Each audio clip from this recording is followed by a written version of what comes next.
জানো তো এমন দিন আসছে যত সকালে তুমি তাড়াতাড়ি করে চেষ্টা করবে তাড়াতাড়ি ওঠার ততই দেরি হয়ে যাবে। শীতকাল যে যতক্ষণ যত তাড়াতাড়ি চেষ্টা করবে ততই দেরি হবে।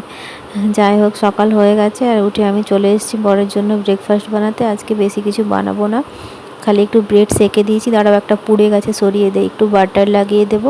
আর একটু চা বসিয়েছিলাম, চা দেবো। আর একটা মিষ্টি দিলাম, দেখলাম ফ্রিজে মিষ্টি আছে মুগের জিলিপি, তো মুগের জিলিপি দিয়ে একটা দিয়ে দিলাম। তো খেয়ে চলে গেছে। এবার আমার কাজ শুরু, এবার আমার যুদ্ধ শুরু। ওকে ছেড়ে দিলে তারপরে বাড়ির প্রত্যেকটা কাজ শান্তি মতো করে করতে পারি। নমস্কার সবাইকে, আমি শর্মিষ্ঠা চলে এসেছি একটা নতুন ভিডিও নিয়ে। আমি মূলত আমার daily life related video share করে থাকি। আর তোমাদের যদি আমার ভিডিওটা ভালো লাগে অবশ্যই শেষ পর্যন্ত দেখো। আজকে একটা এফেক্টিভ হেয়ার মাস্ক আমি বানাবো, সেটাই তোমাদের সাথে দেখাবো আর সেটা তোমাদের সাথে শেয়ার করব সেটাই। আর দেখো, অনেক দিন ধরে বেডশিটটা চেঞ্জ করা হয়নি, তাই চেঞ্জ একটু করে নেব। আর বেডশিট চেঞ্জ করার সময় সাথে যদি কেউ একজন থাকে ধরে দেয় না, খুব ভালো হয়। তো যাই হোক, কেউ সাথে ছিল না, তো তাই জন্য আমি নিজেই বেডশিটটা চেঞ্জ করে দিলাম। হ্যাঁ, আর এগুলো চেঞ্জ করে দিলে বিছানাটা ক্লিন থাকলে একটু মনে হয় মনে শান্তি হয়। আমার তো তাই হয়, আমার যেন অন্য যাই কিছু হোক কিন্তু বিছানাটা যেন পরিপাটি হয়, এই আর কি। আর তোমরা সবাই কেমন আছো বলো। আমার ভিডিও পোস্ট করতে একটু লেট হলো, কেন কি আমার ইন্টারনেট কানেকশান খুবই অসুবিধা চলছিল, তো সেই জন্য আগের দিন আমি ভিডিও পোস্ট করতে একদমই লেট হয়েছে। আর আমার এই ভিডিওটা পোস্ট করার কথা কালকে ছিল, কিন্তু আমি আজকে করছি, তো তার জন্য আমি সরি। আর তোমাদের যদি আমার ভিডিওটা ভালো লাগে তাহলে আমি ইউটিউবে আমার একটা চ্যানেল আছে যার নাম a day to remember Sharmistha, আমি মেনশন করে দেবো। হ্যাঁ, তোমরা একটু সাবস্ক্রাইব করে দিও প্লিজ। আর যদি ভালো লাগে ফেসবুকে ফলো করে দিও, ইনস্টাতে যদি দেখো তাহলেও ফলো করে দিও। হ্যাঁ, আমি মূলত ডেলি লাইফ আমার রুটিনের যে ভিডিওগুলো ডেলি পোস্ট করতে পারি না, আমি এভরি অল্টারনেটিভ ডে পোস্ট করে থাকি। হ্যাঁ, আর আমি রিসেন্ট ম্যারেজ হয়েছে আমার রিসেন্টলি, আমি বিবাহিত, সেই রিলেটেড লাইফস্টাইল সব কিছু তোমরা স্কিন কেয়ার থেকে শুরু করে এভরিথিং যা যা আমি করি সব কিছু তোমরা আমার এই চ্যানেলে দেখতে পারবে। বেসিক্যালি আমি হাউসওয়াইফ, তো সেই জন্য আমি বাড়ি থেকেই কী করি সেটাই আমি তোমাদের সাথে শেয়ার করার চেষ্টা করি। চলো, বিছানাটা রেডি হয়ে গেছে, কিচেনে চলে এসেছি। সকালে আমি তো ব্রেড খাবো বাটার দিয়ে, আমার শাশুড়িমা বললো যে আমার জন্য একটু বরবটি আর আলু পেঁয়াজ দিয়ে ভেজে দে, তো সেই জন্যই ঝটাপট করে এটা কেটে নিচ্ছিলাম।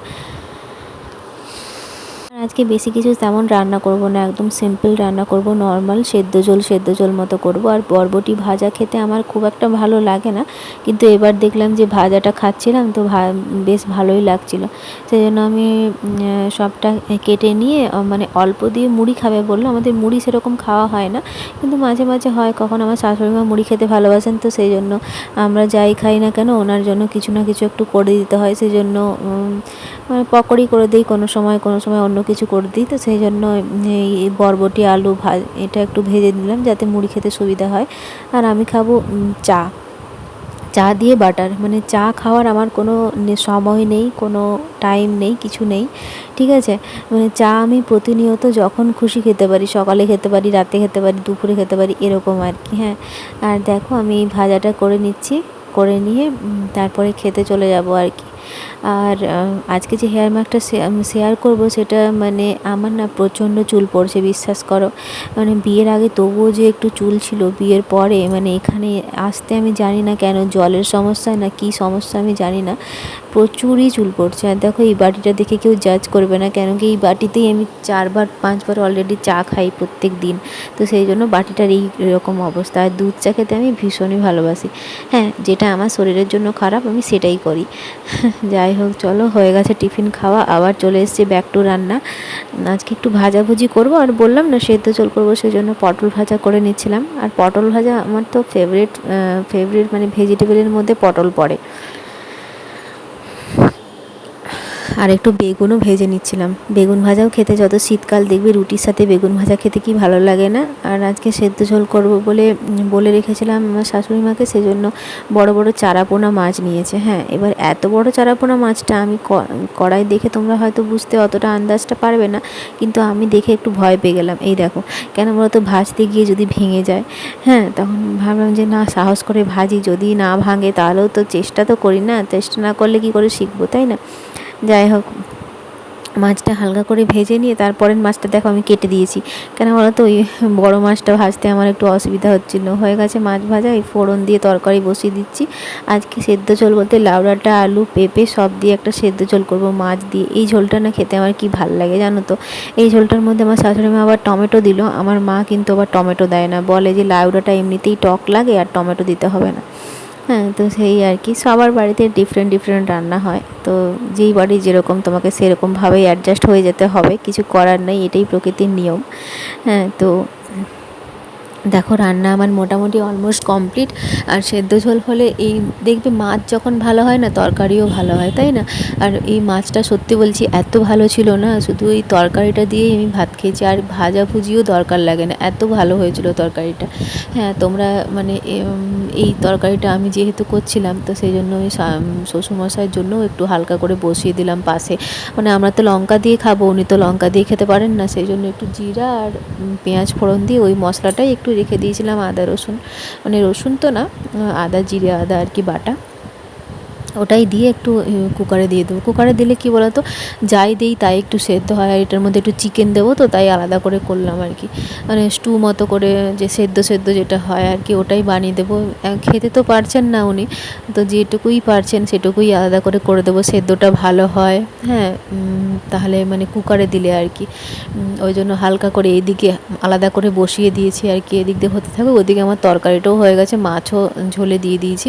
এরপরে সব কিছু গুছিয়ে নিয়ে চলে এসেছি আমি ওই বললাম না তোমাদের মাস্কটা বানাবো, ওটা বানাতে। দেখো অ্যালোভেরা নিয়েছি, তুলসী পাতা নিয়েছি, এক টুকরো আদা নিয়েছি, আর মেথি আর কালো জিরাকে গরম জলে ফুটিয়ে নিয়েছি, আর নিয়েছি কারিয়া পাতা। এই যে সবগুলো দিয়ে পেস্ট করে নেব। হ্যাঁ, আর এই যে জলটা, এই জলটা ফেলবো না, এটা শ্যাম্পু দেওয়ার পরে আমি চুলে এমনি দিয়েছি। আর মেথি, কালো জিরা সব কিছু দিয়ে পেস্ট করে এটার মধ্যে একটু আমি কি দিয়েছি বলো তো, একটু নারকেল তেল দিয়েছি, যে তেলটা আমি বাড়িতেই বানিয়েছি। তোমরা যদি দেখতে চাও কেমন করে বানাই তাহলে বলে দেবো আমি। আর ডিম দিয়েছি, আমি একটা ডিম দিয়েছি, সহ্য করতে পারি না ডিমের গন্ধ, তবুও দিয়েছি। আর এরকমভাবে ঘষে ঘষে ভালো করে গোড়া থেকে একদম লাগিয়ে নিতে হবে, যাতে মানে খুব গোড়াতে, চুলের গোড়াতে যেন লাগে, তাহলে চুল পড়াটা একটু বন্ধ হবে। হ্যাঁ, মানে আশা তো করছি বন্ধ হবে, জানি না। এটা তোমরা সপ্তাহে 1 দিন বা 2 দিন লাগাতে পারো, মানে 2 দিন, হ্যাঁ 2 দিন তোমরা লাগাতেই পারো এটা। হ্যাঁ, তো আমিও লাগিয়ে নিলাম, একটু কেউ লাগিয়ে দিলে ভালো হয়, তো যাই হোক গোড়াতে লাগিয়ে নিয়ে ওপরটাতে লাগিয়ে নেব। আর তোমরা আমার ফটো দেখলেই বুঝতে পারবে যে বিয়ের আগে চুল মোটামুটি তবুও ছিল, এখন এত চুল উঠছে, আমি তো ভাবছি কি জানি 1 বছর হয়ে গেলে, বিয়ের 1 বছর তো কাটতে নেই, 1 বছর হয়ে গেলে ভাবছি চুলটা কেটে দেবো নাকি, এতই চুল উঠছে, মানে আমি মেনটেন কিছুতেই করতে পারছি না, যাই করছি কিছুতেই মানে হচ্ছে না আর কি। তো যাই হোক মেখে নিলাম আমি। আর এটা 45 মিনিট থেকে 1 ঘন্টা মতো চুলের মধ্যেই রাখবো, যাতে শুকনো হয়ে যায় আর কি। তারপরে আমি শ্যাম্পু দিয়ে, রেগুলার যে শ্যাম্পু দিয়ে ধুয়ে নেব। হ্যাঁ, আর তোমরা এরপরে শ্যাম্পু দেওয়ার পরে কন্ডিশনার দেবে না, ওই যে জলটা আমি দেখালাম না, মেথি ফোটানো জলটা, ওই জলটা দিয়েই চুলটাকে ধুয়ে নেবে, দেখবে খুব সুন্দর মানে হয় আর কি চুলটা, আমি আশা করছি ভালো হবে।